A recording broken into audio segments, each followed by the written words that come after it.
Assalamualaikum student. Today's our topic is electrostatic induction. In last lecture we have studied that the unlike charges, positive and negative charges that are attract each other,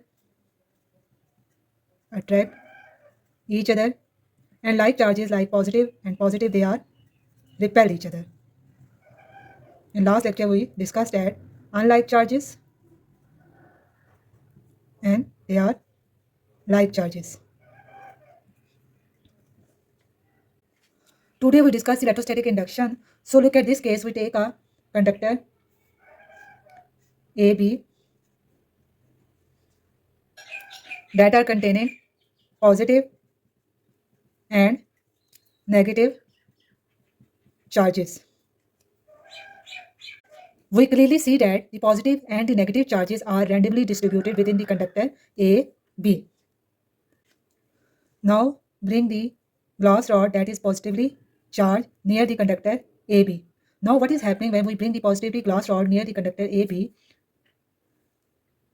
When the glass rod is being near the conductor AB that is positively charged, now what is happening?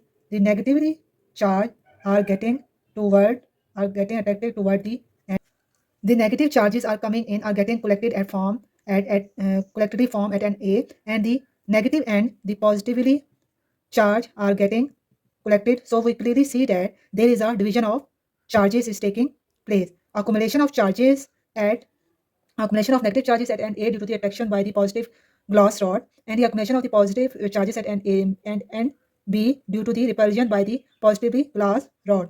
So there is a method we can charge the conductor A.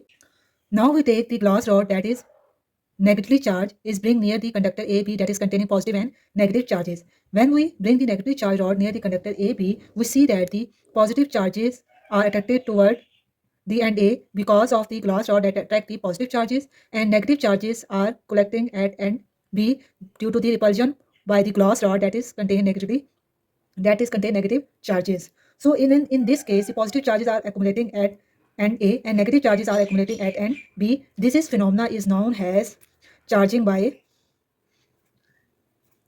induction. We charge the body by using method induction. This phenomena that we charge the conductor by induction, this phenomena is known as electrostatic induction. How we define the electrostatic induction? The phenomena due to which an uncharged body get electrically charged when hold near a charged body is known as electrostatic induction. We also see that electrostatic induction take place without any direct contact between the two bodies.